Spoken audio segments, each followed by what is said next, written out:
علیکم، آپ دیکھ رہے ہیں کے نیوز ایچ ڈی۔ میں ہوں حارث علی شاہ گیلانی۔ چلتے ہیں آج کی اہم خبروں کی طرف۔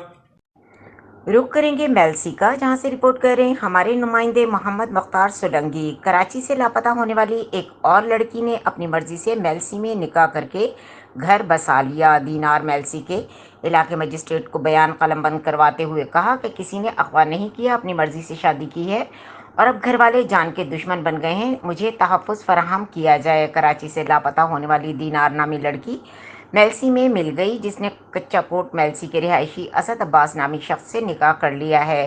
کراچی کے رہائشی دینار نے میلسی کے علاقے مجسٹریٹ کے سامنے اپنا بیان قلم بند کرواتے ہوئے کہا کہ میں نے اپنی مرضی سے اسد عباس نامی شخص کے ساتھ پسند کی شادی کی ہے، مجھے کسی نے اغوا نہیں کیا، میرے گھر والے زبردستی مجھے لے جانا چاہتے ہیں، میری جان کو خطرہ ہے، ہمیں تحفظ فراہم کیا جائے۔ میں اپنے شوہر کے ساتھ میلسی کے علاقے کچا کوٹ میں بہت خوش ہوں۔ واضح رہے کہ کراچی سے ایک اور لاپتہ دعا نامی لڑکی اکاڑا سے بازیاب ہوئی، جسے لاہور پولیس کے حوالے کیا گیا۔ دعا نے بھی پسند کی شادی کا بیان دیا ہے۔